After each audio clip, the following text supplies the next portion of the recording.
Good evening, everyone. I just want to welcome you once again to Immaculate Conception for these 9 nights of commemoration and prayer for our Holy Father, Pope Francis. I'd like to introduce our speaker tonight, Brother Sebastian Evans. He's a member of the Norbertine community here in Albuquerque, the Santa Maria de la Vida Abbey. So welcome, brother. Podium's yours.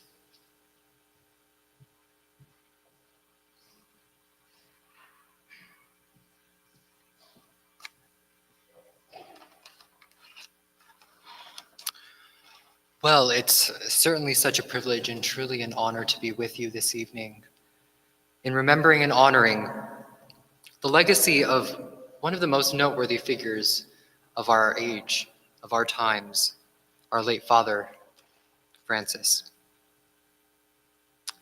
I'll never forget it. It was early March, the day after my birthday, in fact. My mom and I were at my grandma's house. And on the TV, what looked like a still image of the Vatican Basilica. We talked and ate, and all the while music slowly filled the room, carrying with it a growing sense of anticipation. I didn't understand at the time what was happening, but I knew it was important. I knew it was special. The music built steadily. The camera slowly zoomed towards the balcony of St. Peter's Basilica. And then, finally, a man appeared, dressed in white, smiling warmly. He raised his hand and greeted the roaring crowd with these words: "Brothers and sisters, good evening. You all know that the duty of the conclave was to give a bishop to Rome. It seems that my brother cardinals went almost to the ends of the earth to find him. And here we are. Now let us begin this journey, bishop and people. This journey of the Church of Rome, which presides in charity over all the other churches. A journey of brotherhood, in charity, of love, of mutual trust. Let us always pray for one another. Let us pray for the whole world, that there might be a great sense of brotherhood. My hope is that this journey of the Church, which we begin today, will be fruitful for the evangelization of this beautiful city. Brothers and sisters, I leave you now. Thank you for your welcome. Pray for me, and I will see you soon. Tomorrow I go to pray to the Madonna." With these words, the newly elected Pope Francis began his pilgrimage as pastor and as father to the people of God. His message that night would come to embody not only his mission, but also his profound conviction in the risen Christ and the dream that he dared to dream for us.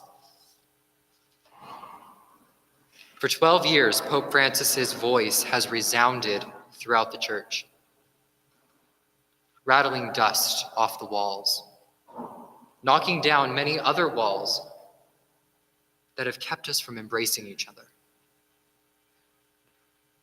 and throwing open doors that had been rusted shut for far too long. The people's pope, they called him, an ode to his dedication to the periphery and his bold trust in the Lord's command to go and make disciples of all nations.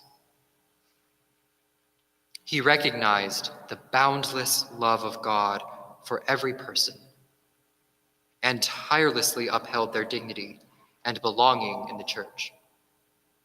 Todos, todos, todos, he used to say. Everyone, everyone, everyone. And he meant it. In a special way, and for the reason that we've gathered together this evening, Pope Francis addressed the faithful through 4 major papal encyclicals. Since the time of the apostles, pontiffs have periodically addressed the church in letters at particular moments to offer insight, guidance, and each pope's pastoral vision for the people of God. In these encyclicals, matters of doctrine, mission, catechesis, spirituality, and life in the Spirit are treated in such a way that every person of goodwill can access the Spirit at work in the life of faith through meditation and reflection on the documents, in communion with the entire Church.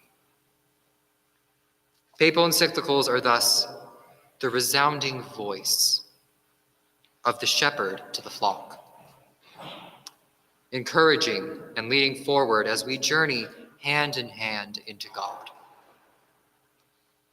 In each of the 4 encyclicals written by Pope Francis, something of the Holy Father's spirit shines through.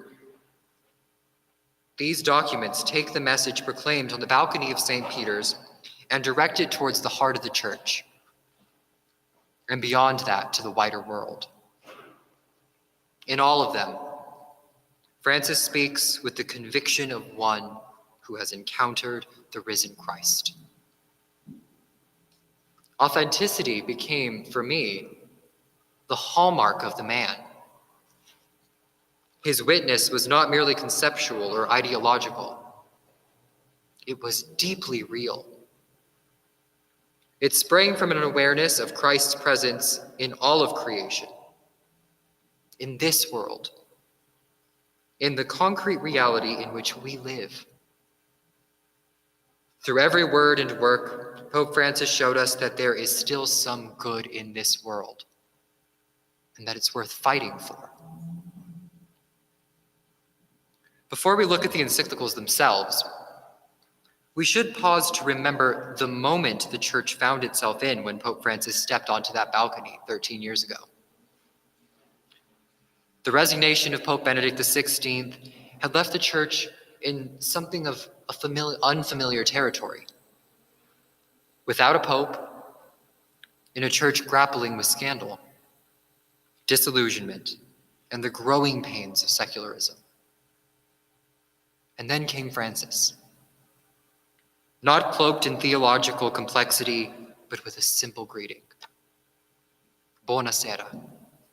Good evening. It was a pastoral tone that struck chords around the world, not because it diluted doctrine, but because it made space for the broken, the estranged, and the outcast. Francis stepped into a church aching for renewal, not by providing all the answers, but by asking the right questions. Who am I to judge? Whom do we include? What does the gospel demand of us right now? His encyclicals, then, are not abstract teachings. They are deeply personal letters to a world he saw not from the papal palace, but from the streets, from the margins, from the periphery. They are letters that form a kind of symphony of his vision, one that is intellectual and heartfelt, ancient and fresh, challenging and consoling. So we begin with the first movement of that symphony. In July of 2013, just 5 months after his election, Pope Francis released his first encyclical, Lumen Fidei, the light of faith. This encyclical stands out historically as it was begun by Pope Benedict XVI and completed by Francis after Benedict's resignation, marking a rare moment of overlap and of unique collaboration between pontificates. Within this moment, aside from its historical interest, we also find Francis beginning to do things differently, already indicating his desire to act collegially, to listen, and for treating the church not as a museum, but is a living tradition. It is significant then that Lumen Fidei doesn't just reflect Benedict's theological style. It resonated deeply with Francis. And in completing it, he made the message his own. At its heart, this encyclical is a reflection on faith. What it is, how we relate to it, and what it means for the church and for the world. Building on Benedict's thought, Pope Francis presents faith not as darkness or blind superstition, not as the naive sensibilities of a primitive people, but as a light that illumines the path of life, that gives meaning to our experiences, and that helps us see reality more clearly, not less. It is, he says, born of an encounter with the living God who calls us and reveals his love. And from that encounter flows a light that helps us see everything more clearly. He unfolds this vision in 3 distinct movements. First, he explores faith as light. Far from being in conflict with reason, faith perfects reason. It allows us to perceive meaning where reason alone cannot reach. It brings our full humanity into focus. And yet, it is not simply a feeling to comfort us in hard times. It is an assent to truth. As Francis writes, faith without truth does not save. It remains a beautiful illusion. But in faith, we come to know what is true. Not just abstractly, but personally. Faith allows us to trust in a God who is both true and good, who reveals reality in its fullness. Thus, faith gives coherence to our lives. Not by closing us off from difficult questions, but by inviting us to plunge into the depths of mystery and truth. And it is precisely this meaning that the modern world so eagerly yearns for, and often seeks in ways that fail to satisfy. We see this hunger expressed in the curated perfectionism of social media, in the promises of consumerism, and in a culture of distraction that rarely stops to ask the deeper questions. At our core, we crave meaning and purpose. Faith, Pope Francis tells us, is the light of our experiences. It reveals the way forward and uncovers the deeper significance of every moment. Even when the light is dim, it shines, like a lamp in a dark wood. I'm reminded of that poignant line, for those of you that are familiar from the Harry Potter series. Happiness can be found even in the darkest of times if one only remembers to turn on the light. Faith is that light, not of escapism, but of clarity and presence. Secondly, Pope Francis turns to our relationship with faith. It is a relationship that is both personal and communal. It is born of an encounter, a personal relationship with the living God, and from that encounter, love flows outward. Faith is the expression of that union that 8 years earlier, Pope Benedict spoke of in his own encyclical, Deus Caritas Est, God is love, in which he said, this union is no mere fusion, a sinking into the nameless ocean of the divine. It is a unity which creates love, a unity in which both God and man remain entirely themselves, and yet become fully one. Francis echoes this idea with his own pastoral accent. Faith is not simply belief, but relationship. A relationship that transforms us and overflows into love. The church, then, is the community of faith, of those who have known the love of God and strive to share it with each other, to be of one mind and one heart on the way into God. And this introduces a historical dimension to faith.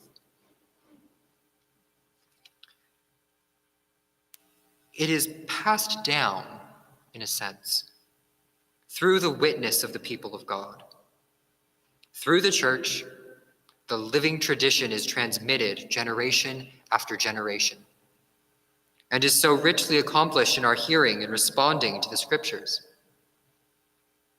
In opening the scriptures, we position ourselves within our own ancestry of faith.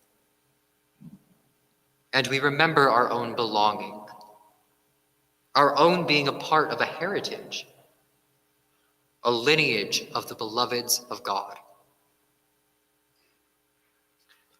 Because faith allows us to see with God's eyes, it naturally gives rise to love. Love is not an add-on to faith, but its most concrete expression.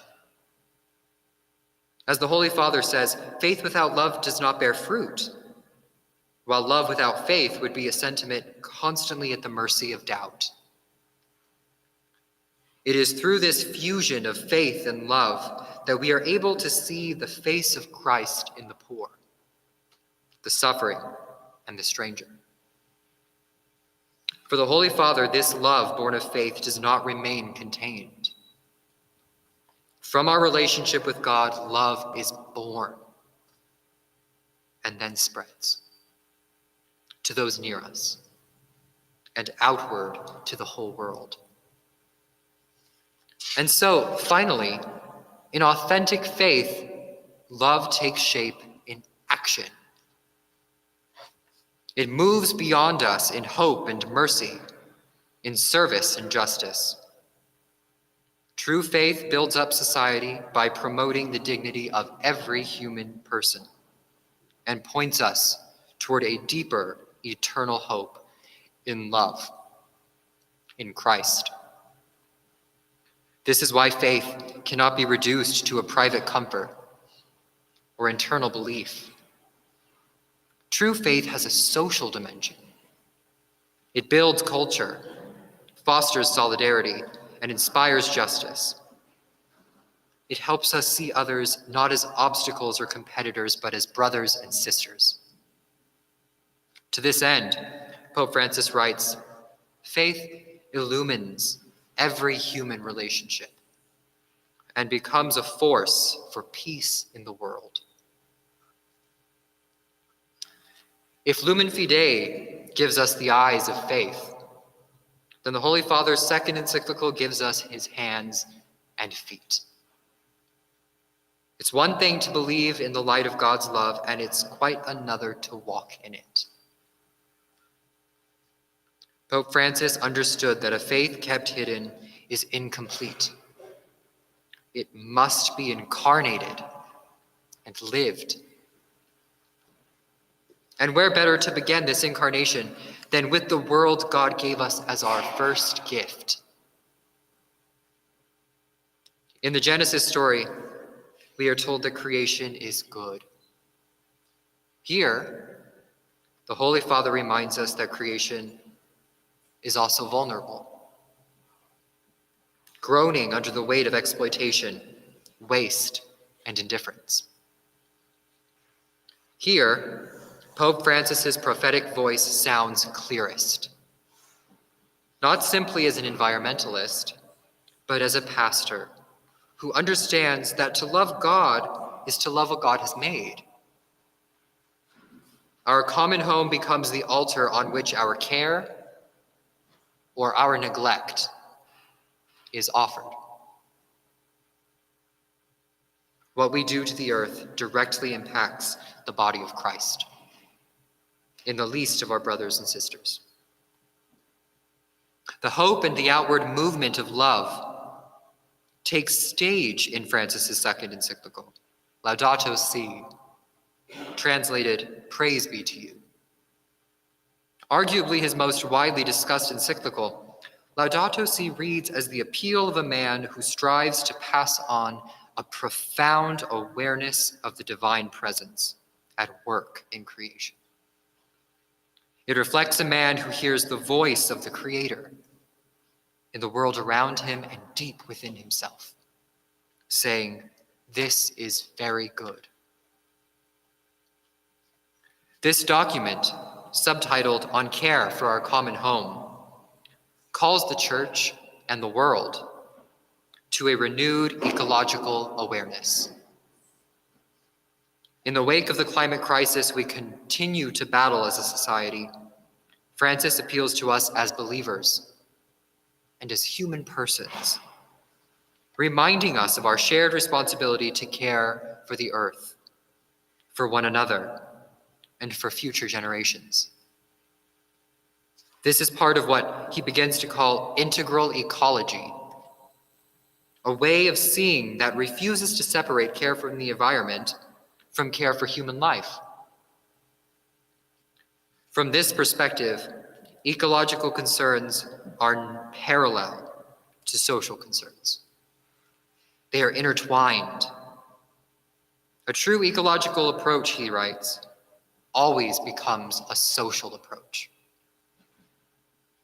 His message, thus, goes deeper than environmentalism. He draws a connection between our treatment of the planet and our treatment of each other, especially the poor. In sharing responsibility for our common home, we also take responsibility for each other, responding in earnest to the Lord's plea to care for our neighbors. Pope Francis insists that everything is connected. The soil, the seas, the systems that govern our economies and our relationships, they're bound together. To ignore one part is to injure the whole. He reminds us that the effects of environmental degradation are not felt evenly. It is the poor, the marginalized, and those on the peripheries who suffer most, and who contribute the least to the damage. In harming creation, we harm the most vulnerable. In healing the earth, we uphold the dignity of every person. As ambassadors of the dignity of all human life, it becomes our mission to promote that which builds up society, beginning with the poorest of our members, with those on the periphery. In affirming the goodness of creation by our care for the earth, we affirm and acclaim the Creator, whose work we are custodians of. And this demands more than policy. It requires what the Holy Father calls an ecological conversion, a deep transformation of heart and mind, where we begin to see the world not as something to use, but as something to cherish and protect. In this, Pope Francis calls us to embrace a vision of radical interconnectedness and unity, living out the gospel vision of a fraternity of mankind, where neighbors are recognized as brothers. He reminds us that we are not powerless in the face of crisis. He reminds us that even small gestures, choosing reusable goods, planting a tree, wasting less, are acts of love. There is a nobility, he says, in the duty to care for creation through little daily actions. From this perspective, simplicity is not sacrifice, but solidarity.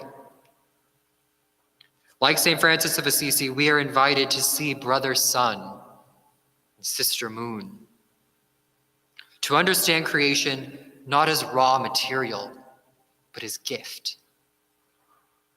And when we live this way, when we care for the earth and for one another, we proclaim the goodness of the Creator and the goodness of his creation. This vision culminates in our worship. Finally, Pope Francis draws our eyes to the Eucharist, calling it an act of cosmic love, where the gifts of the earth, bread and wine, are transformed and offered back to God. In the Eucharist, the whole world is invited to rest, to be renewed, and to rejoice. Pope Francis released his third encyclical at a moment when the world was devastated from the COVID-19 pandemic. What we see now is that what we experienced in that period was not just a health crisis, but a spiritual one. As cities locked down, borders closed, and hospitals overflowed, a deeper sickness came to light. Isolation, mistrust, and disconnection. In the early days of 2020, we were reminded that we are not invincible, that the world is more fragile, more interdependent than we care to admit. And even as we clapped our hands for our healthcare workers and shared videos of singing from balconies, we also became aware of deeper rifts that were coming to light. Economic injustice, systemic racism, political vitriol, and rampant individualism. Pope Francis saw this not only as a tragedy, but as a turning point. He believed it could be a point of inflection, a time to reimagine society based not on competition, but on compassion. His third papal encyclical was his blueprint for this renewal. A vision of solidarity that stretches across cultures, nations, and creeds, rooted not in idealism, but in the radical, concrete command of the gospel to love your neighbor. It is a vision of unity, of sisters and brothers bound not merely by common policy or ideology,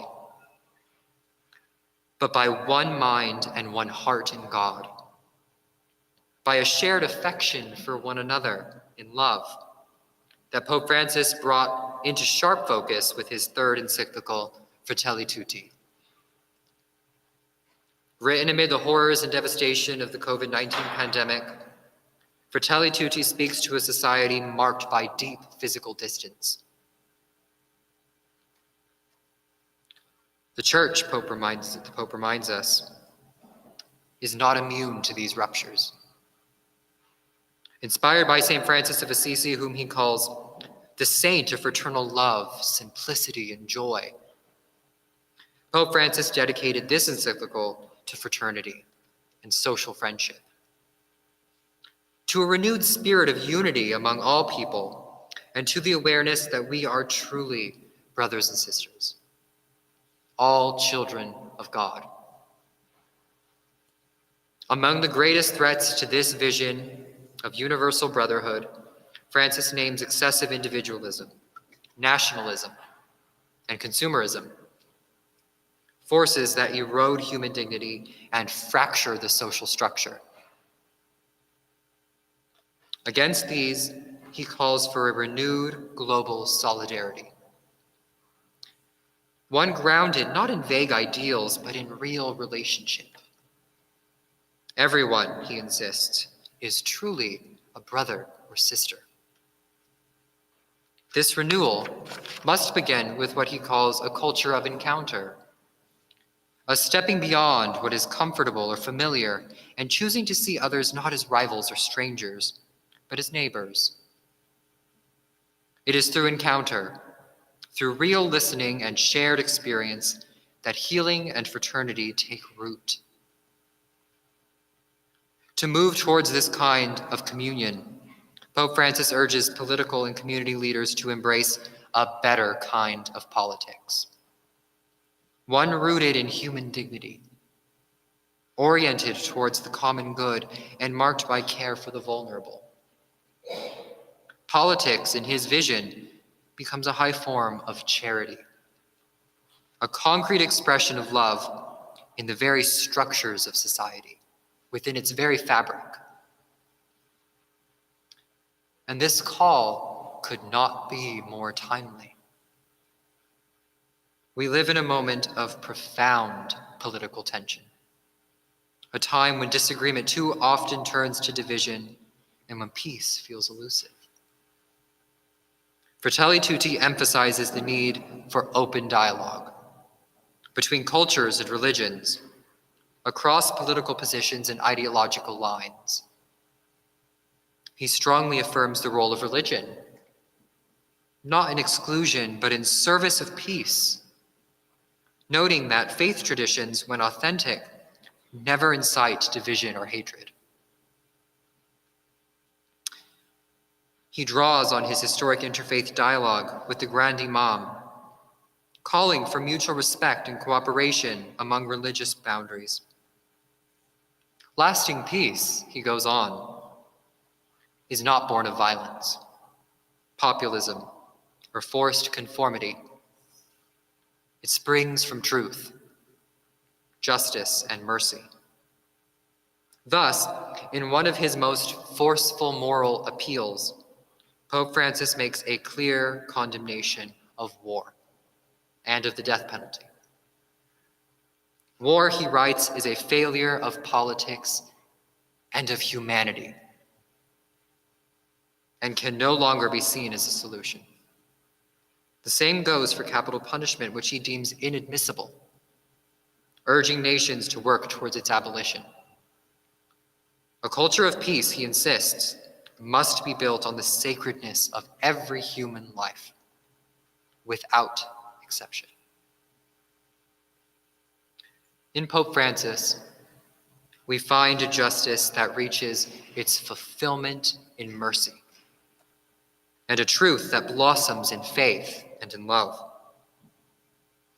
We find a pastor who invites us out of the walls of the church and into the streets and the margins of the world to proclaim the love of God and the unity of all creation.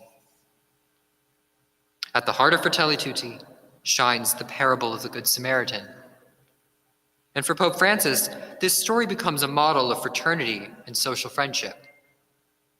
The Samaritan crosses boundaries of nation, class, and religion. He offers mercy freely and without judgment. He simply helps the one in need. In this parable, we find a sort of mirror. In presenting us with this parable, the Holy Father asks, who do we identify with in the story? Are we the passerby, hurrying past others' suffering? Are we the one who is wounded, wanting for mercy? Where can we, like the Samaritan, respond with compassion that transcends borders and ideologies? In this moment in history, our world is wounded, and it needs us.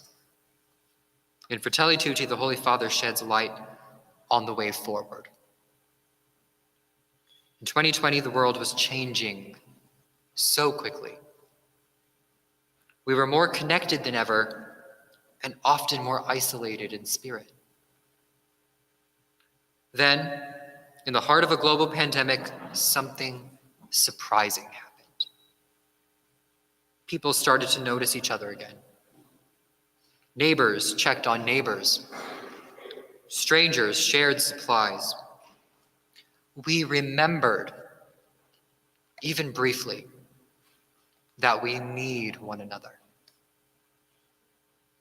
It was in this moment that Pope Francis gave us Fratelli Tutti, a timely reminder that what brings renewal to the world isn't only technology or economics, but fraternity, friendship, a willingness to cross the street and say, "You matter, and you matter to me." In Fratelli Tutti, Francis offers not a criticism, but an invitation to imagine a world built not on rivalry, but relationship. A world where care is stronger than competition, and where our differences become sources of richness rather than reasons for fear.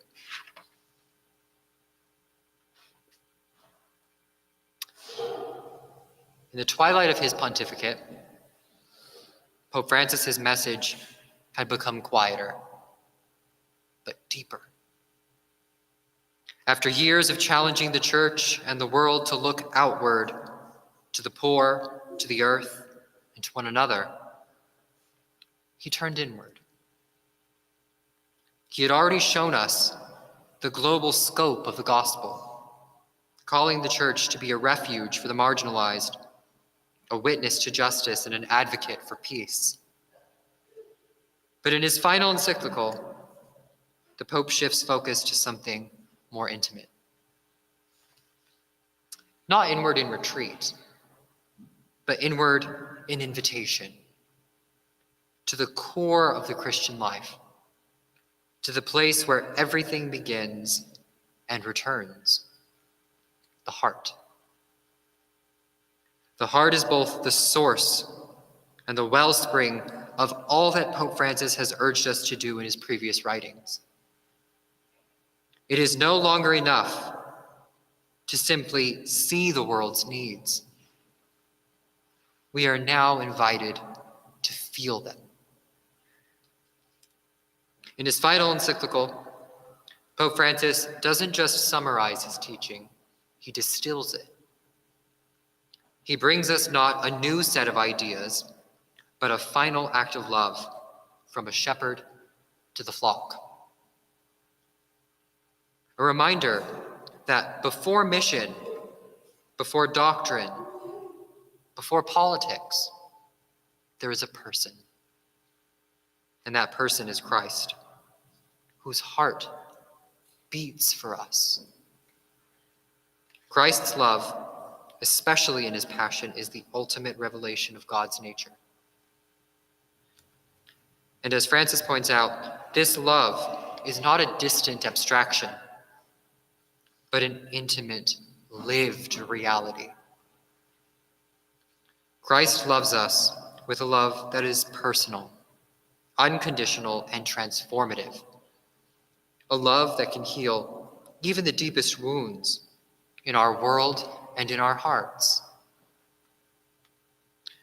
This encyclical is a call to remember that before we embark on any mission, before we make any statement or take any action, we must first stand in awe of this profound and tender love. It is a love that holds the whole world in its embrace and invites us to share in that embrace, not as distant followers, but as beloveds.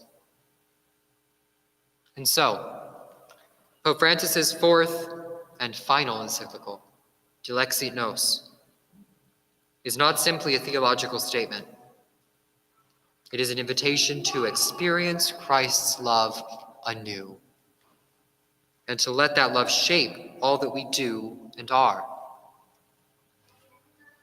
At its core, Dilexit Nos is a letter to a weary church, a church groaning for life, for renewal, for joy. And it begs the question, why the heart? And why now? The heart gives us the why. In an age dulled by superficiality and insatiable consumption, the human heart is starving for meaning, for depth, for love. In his last papal encyclical, Pope Francis invites us to return to the place where we are most ourselves. Like the disciples on the road to Emmaus, confused and grieving, we are asked to notice, were not our hearts burning within us? The heart is the locus of authenticity, the center of desire, and the core reality of our humanity. Even in the ancient world, this was understood. The Greeks conceived of the soul as being twofold: the psyche, rooted in the mind, responsible for rational understanding, and that by which we relate to the external world, and the thumos, rooted in the heart, where desire, courage, and affection dwell.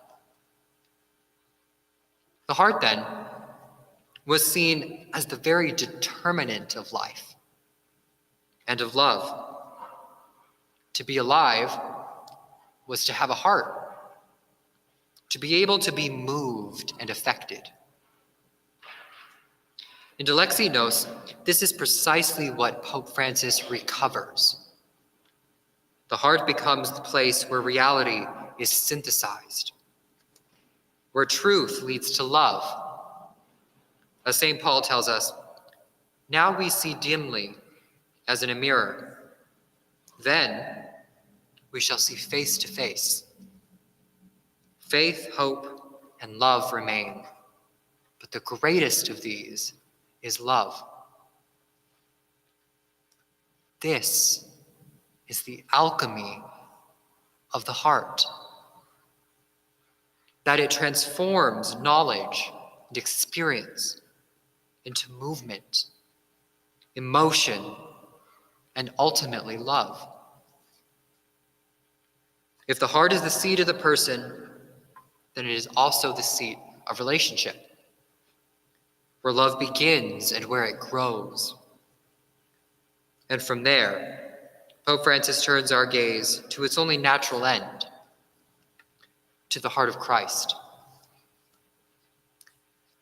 Because Christ became fully human, and because the heart is what makes us who we are, it is in his heart that we encounter his deepest humanity, his truth, his desire, his love for each of us. At once, we are brought into the very heart of God, into the space of the Holy Spirit, so that prayer itself becomes a communion of the human soul within the Trinity itself. In the Sacred Heart of Christ, we hear the echo of the late Cardinal Newman's famous Episcopal motto, Cor ad cor loquitur, heart speaks to heart. In this encyclical, Pope Francis tells us, every person needs a center for his or her life, a source of truth and goodness to draw upon in the struggles of daily existence. All of us, when we pause in silence, need to feel not just the beating of our own heart, but deeper still, the beating of a trustworthy presence, the presence of Christ, the heart of the world. Christ's heart is the center not only of his person, but of the gospel itself. A synthesis, as the Pope says, of divine and human love. And through the Sacred Heart, we are invited to draw close, not just sentimentally, but personally and powerfully to God. The Gospels give us countless glimpses into that heart and reveals to us the depth of Jesus' affection and passion, spanning the whole spectrum of human emotion. We recall that famous shortest verse in the Bible, Jesus wept. He had compassion on the crowds. He loved the little children. He was tender with his mother, bold with the broken, merciful to the outcast. All of it, every action, flowing from his heart. This is why devotion, true devotion, is essential. Now, by devotion, I don't mean rigid practice. It's not perfunctory piety. But devotion is that which flows from encounter. St. Francis de Sales once said, "True devotion has nothing to do with superstition. Christ's love for us is not abstract or generic, but utterly personal." Pope Francis echoes this through his beautiful story of St. Gertrude of Helfta, who writes of resting her head on Christ's heart and hearing its beating. In prayer, St. Gertrude recalled the gospel story of St. John resting his own head on the heart of Christ, and she asked him why he never spoke of this moment, never wrote down what it was like. His reply, "The sweet sound of those heartbeats has been reserved for modern times, so that hearing them, our aging and lukewarm world might be renewed in the love of God." Once we arrive at his heart, the only natural response is love. We recall how Jesus said, "If you love me, you will keep my commandments." Not because we have to earn his love, but because love always bears fruit. If you drink water, you'll become hydrated. If you fall in love with Christ, you will live differently.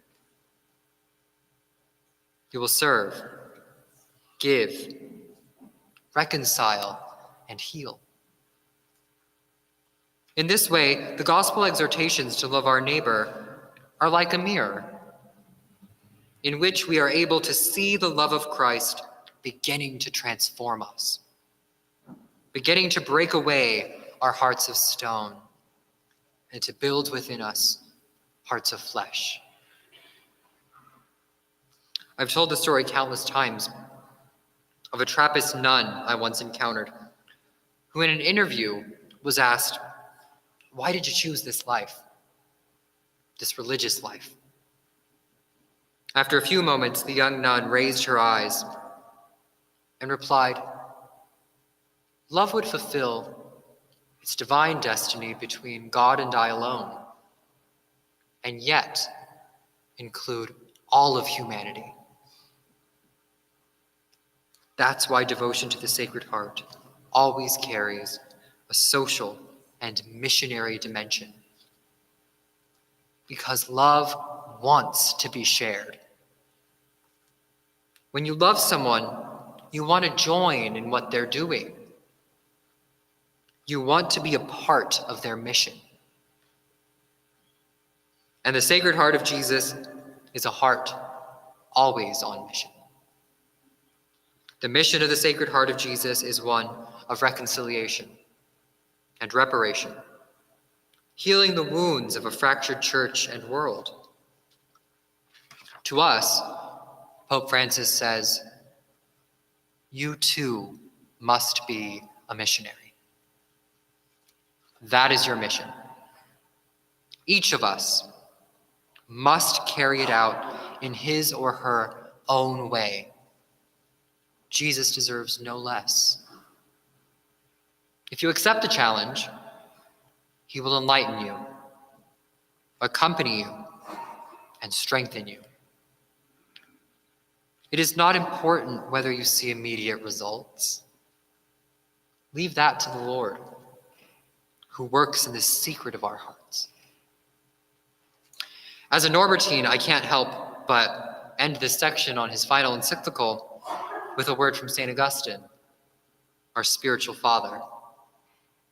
For Augustine, the heart was everything, the place of longing and love. In his Confessions, he cries out, "Late have I loved you, O beauty ever ancient, ever new, late have I loved you. You were within me, but I was outside, and it was there that I searched for you. You called, you shouted, and you broke through my deafness. You flashed, you shone, and you dispelled my blindness. You breathed your fragrance on me. I drew in breath, and now I pant for you. I have tasted you. Now I hunger and thirst for more. You touched me, and I burned for your peace." Isn't that what this is all about? This life, this church, to have definitively fallen in love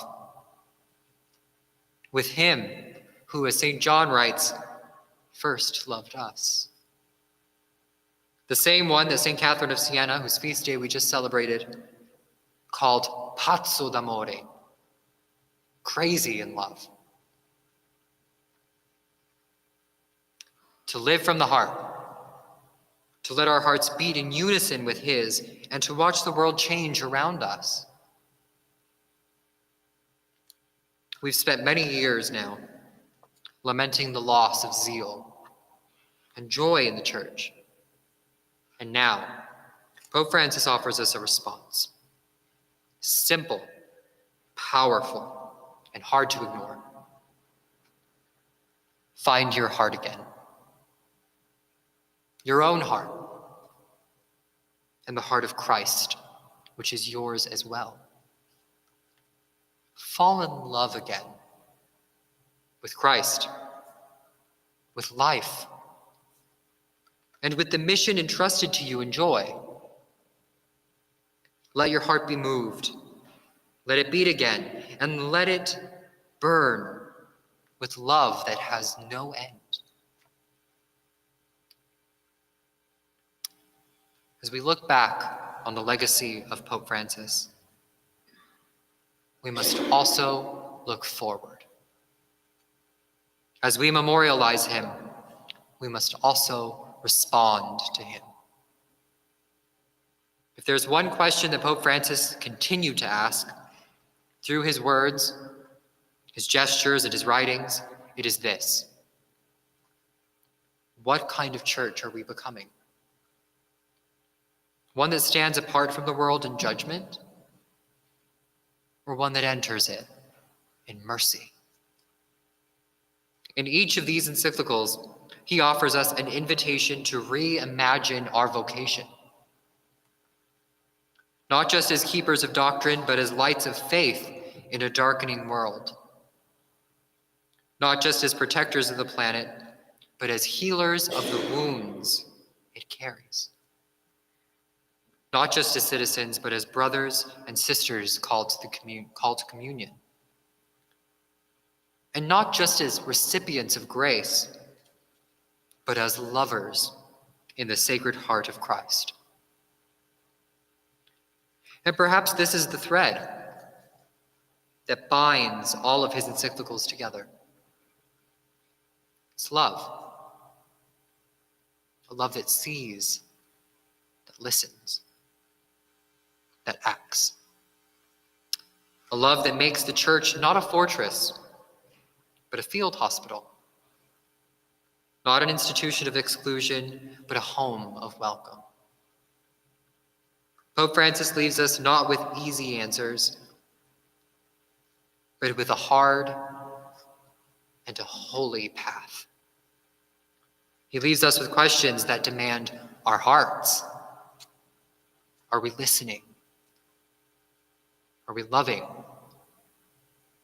Are we risking enough for the gospel? In his life and mission, and throughout these 4 encyclicals, Pope Francis continually brought us back to that night in early March, to the balcony of St. Peter's Basilica, where he first greeted us with a prayer for a brotherhood of love.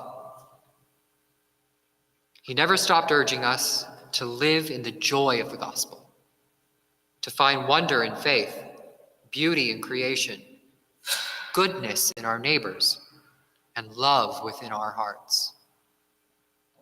We called him the People's Pope because at his core, he loved his flock deeply, personally, and without reservation.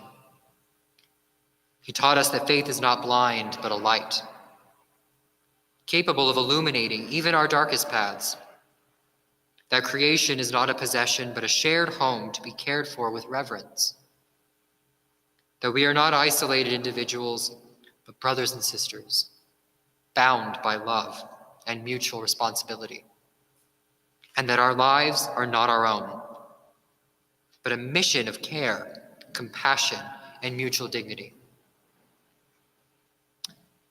So we gathered together this evening to remember Pope Francis and to give thanks for his enduring legacy, which continues to speak to us.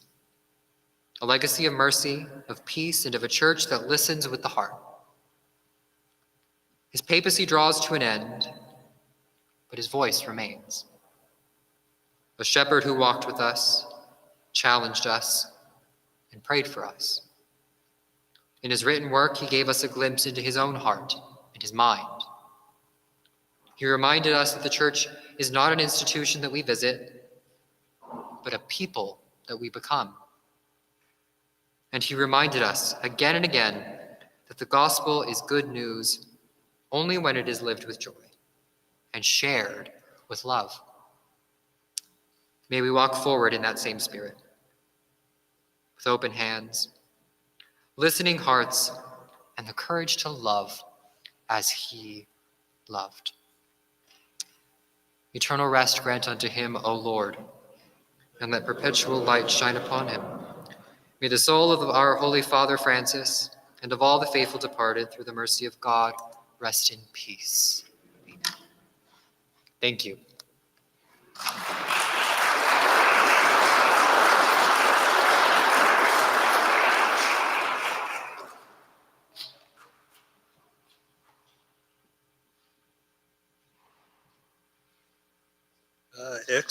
Excellent pulling together of our Holy Father's encyclicals. Thank you. Very well done. It's approaching 7. I don't know if anybody might have a question or two. We have Brother Sebastian with us for 2 more minutes. So if you make them short, we might be able to. All right. All right. Well, again, thank you all very, very much. Yes, Steve. From the heart, it's going to have different meanings. How will the heart and doing the mouth be together with the Lord? Yeah, go ahead. People have a heart that looks at things differently and helps. How can we bring those 2 hearts together?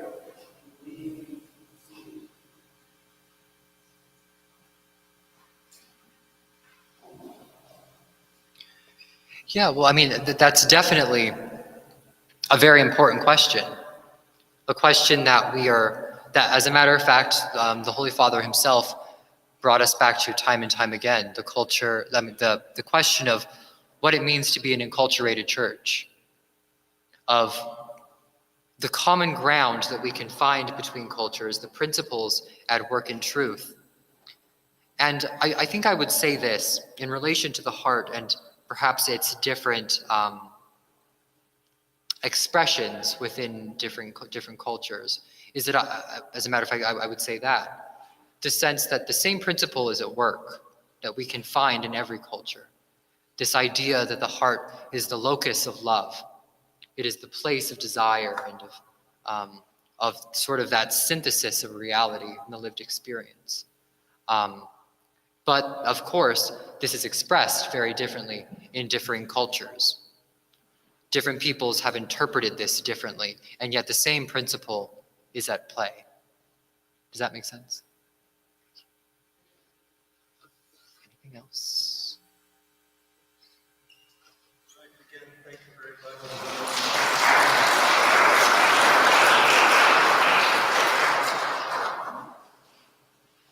So just a reminder, we will be here tomorrow at 6 o'clock. And can somebody remind me what tomorrow's? Oh, yes, St. Mary's School. So we have St. Mary's School as a very integral part of our parish. And students and others from the St. Mary's School community will be leading us in our memorial tomorrow of the Holy Father. And then on Friday, Father Luke, one of the Franciscans of the Renewal, will be here speaking about St. Francis of Assisi and why Pope Francis chose that name. What is the connection between Jorge Borgelio and St. Francis of Assisi? So join us again, all right? Thank you all for being here. Thank you.